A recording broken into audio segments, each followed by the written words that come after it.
അതിപ്പോൾ ഈ അടുത്ത നാളിലായിട്ട് പണി ആരംഭിച്ചിട്ടുണ്ട്. പണി തകർന്നതായിട്ട് നടക്കുന്ന ആൾക്കാരൊക്കെ ഇഷ്ടംപോലെ ഉണ്ട്. അപ്പോൾ ഇതിന് താമസമില്ലാതെ പാലം തീരുമെന്നുള്ളതാണ് ഞങ്ങളുടെ പ്രതീക്ഷ. മഴ അനുകൂലമായി മഴയുടെ ഒരു പ്രതികൂലമായിട്ട് വന്നാൽ പണി തുടങ്ങിയിരിക്കും. അല്ലാതെ ഉണ്ടെങ്കിൽ ഇപ്പോൾ തകർന്നതായിട്ട് നടക്കുന്നുണ്ട് പാലം. അതുകൊണ്ട് പണി ഇത്രയും പെട്ടെന്ന് തീർത്ത് തരുമെന്നാണ് അവർ പറഞ്ഞിരിക്കുന്നത്. അങ്ങനെയാണ് ഇപ്പോൾ ആരംഭിച്ചത്. ആൾക്കാരൊക്കെ ഇഷ്ടംപോലെ പണിയാനുണ്ട്. ഇടയ്ക്കൊരു പറച്ചിലുണ്ടായി, വോട്ടിൻ്റെ ഒരു സ്റ്റണ്ടാന്നൊക്കെ ഒരു പറച്ചിലൊക്കെ ഇവിടെ ഉണ്ടായിരുന്നു. അത് വോട്ട് കഴിഞ്ഞിട്ടുള്ള മാറ്റങ്ങളൊന്നും സംഭവിച്ചിട്ടില്ല. പണി തകർന്നതായിട്ട് പോയിക്കൊണ്ടിരിക്കുന്നു. പ്രളയത്തിൽ തകർന്ന ഏന്തയാർ ഈസ്റ്റ് പാലത്തിന്റെ നിർമ്മാണം പുരോഗമിക്കുന്നു. സംസ്ഥാന പൊതുമരാമത്ത് വകുപ്പിൽ നിന്നും 4,77,00,000 രൂപ മുടക്കിയാണ് നിർമ്മാണം നടക്കുന്നത്. പെരുമ്പാവൂർ ആസ്ഥാനമായി പ്രവർത്തിക്കുന്ന കമ്പനിക്കാണ് നിർമ്മാണ ചുമതല. 18 മാസത്തിനുള്ളിൽ നിർമ്മാണം പൂർത്തിയാക്കണം എന്നാണ് ധാരണ. പാലത്തിന്റെ നിർമ്മാണം പൂർത്തിയാകുന്നതോടെ കൊക്കയാർ പഞ്ചായത്തിലെ മലയോര മേഖലയിലേക്കുള്ള യാത്രാക്ലേശത്തിന് പരിഹാരമാകും. 2021 ഒക്ടോബർ 16-നുണ്ടായ മഹാപ്രളയത്തിൽ ഏന്തയാർ ഈസ്റ്റ് പാലം തകർന്നതോടെ കിലോമീറ്റർ ചുറ്റി സഞ്ചരിച്ചു വേണമായിരുന്നു വടക്കേമല, മുക്കുളം അടക്കമുള്ള മേഖലയിലെ ആളുകൾക്ക് തങ്ങളുടെ വീടുകളിൽ എത്തുവാൻ. പ്രദേശവാസികളുടെ നേതൃത്വത്തിൽ താൽക്കാലിക പാലം നിർമ്മിച്ചെങ്കിലും ചെറിയ വാഹനങ്ങൾക്കും കാൽനട യാത്രക്കാർക്കുമാണ് ഇതിലൂടെ യാത്ര ചെയ്യുവാൻ ആയിരുന്നത്. നിരവധി പ്രതിഷേധങ്ങൾക്കൊടുവിൽ 2 മാസം മുൻപാണ് പാലത്തിന്റെ നിർമ്മാണം ആരംഭിച്ചത്. ആദ്യം മന്ദഗതിയിലായിരുന്ന നിർമ്മാണ പ്രവർത്തനം ഇപ്പോൾ വളരെ വേഗത്തിൽ പുരോഗമിക്കുകയാണ്. കുട്ടിക്കലെ പ്രളയ ദുരന്തവുമായി ബന്ധപ്പെട്ട് കുട്ടിക്കൽ, കൊക്കയാർ ഗ്രാമപഞ്ചായത്തുകളിൽ വലിയ നാശനഷ്ടങ്ങളാണ് സംഭവിച്ചത്.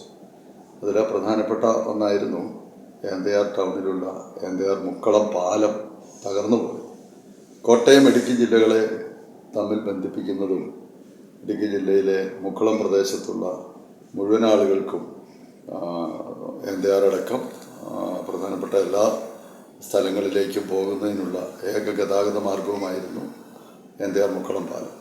ആ പാലം പുനർനിർമ്മിക്കുന്നതിന് വേണ്ടിയിട്ട് ആവശ്യമായ ഫണ്ട് 4,77,00,000 രൂപ സംസ്ഥാന ഗവൺമെൻറ്റിൽ നിന്നും പൊതുമരാമത്ത് വകുപ്പ് മുഖേന അനുവദിപ്പിക്കുക. അതിന് ചില തടസ്സങ്ങളുണ്ടായിരുന്നു. അപ്രോച്ച് റോഡ് PWDയിൽ പെട്ടതല്ല എങ്കിൽ പോലും അങ്ങനെയുള്ള സാങ്കേതികമായ നിയമപരമായ തടസ്സങ്ങളൊക്കെ മറികടന്ന് 4,77,00,000 രൂപ അനുവദിപ്പിക്കുകയും നടപടിക്രമങ്ങളെല്ലാം പൂർത്തീകരിച്ച് തെരഞ്ഞെടുപ്പ് പെരുമാറ്റച്ചട്ടം, പാർലമെൻറ്റ് തെരഞ്ഞെടുപ്പിൻ്റെ പെരുമാറ്റച്ചട്ടം വരുന്നതിന് മുന്നോടിയായി തന്നെ എഗ്രിമെൻ്റ് ഒപ്പിച്ച് നിർമ്മാണ പ്രവർത്തനങ്ങൾ ആരംഭിക്കാൻ കഴിഞ്ഞു.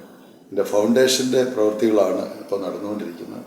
ആൻ്റണി എന്ന പേരുള്ള പെരുമ്പാവൂർ സ്വദേശിയായ ഒരു കോൺട്രാക്ടർ മികച്ച നിലയിൽ നിർമ്മാണ പ്രവൃത്തികൾ നടത്തി പരിചയമുള്ളൊരു കോൺട്രാക്ടറാണ് വർക്ക് ഏറ്റെടുത്തിട്ടുള്ളത്.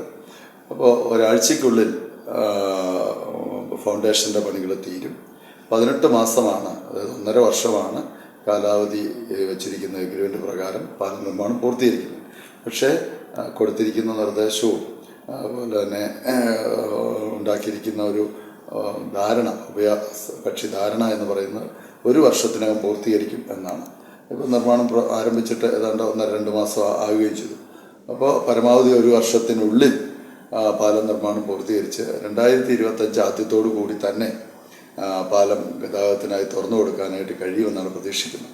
ഇപ്പോൾ മുക്കളം നിവാസികളൊക്കെ ഏതാണ്ട് 2-2.5 കിലോമീറ്റർ ചുറ്റി വളഞ്ഞാണ് മുണ്ടക്കയം, കുട്ടിക്കൽ, ഏന്തയാർ റോഡിലേക്ക് പ്രവേശിച്ച് ബാക്കി ലോകത്തേക്ക് പോകുന്നത്. അതുകൊണ്ട് ഏന്തയാർ നിവാസികൾക്ക് മുക്കളം ഭാഗത്തേക്ക് പോകുന്നതിനുമൊക്കെ സ്കൂൾ കുട്ടികളും തൊഴിലാളികളും ദിവസ വേതനക്കാരായ ജോലിക്കാരും ഉദ്യോഗസ്ഥരുമൊക്കെ അടക്കം നിരവധി ആളുകൾക്ക്, പൊതുജനങ്ങൾക്കാകെ വലിയ ദുരിതത്തിന് കാരണമായിരുന്നു മുക്കളം പാലം പുനർനിർമ്മിക്കാതിരുന്ന മൂലം സംഭവിച്ചിരുന്നു. അതെല്ലാം പരിഹരിച്ച് ഏന്തയാർ മുക്കളം പാലം അതിൻ്റെ നിർമ്മാണം ദ്രുതഗതിയിൽ മുന്നോട്ട് പോവുകയാണ്. ഫൗണ്ടേഷൻ പെട്ടെന്ന് തന്നെ തീർത്ത് മറ്റ് നിർമ്മാണ പ്രവർത്തനങ്ങളിലേക്ക് മഴക്കാലം ആരംഭിക്കുന്നതിന് മുമ്പ് കടക്കാൻ കഴിയുമെന്നാണ് പ്രതീക്ഷിക്കുന്നത്. ഫൗണ്ടേഷന്റെ നിർമ്മാണ പ്രവർത്തനങ്ങളാണ് ഇപ്പോൾ നടക്കുന്നത്. പാലത്തിന്റെ നിർമ്മാണം പൂർത്തിയാകുന്നതോടെ വർഷങ്ങളായുള്ള പ്രദേശവാസികളുടെ യാത്രാക്ലേശത്തിന് പരിഹാരമാകും.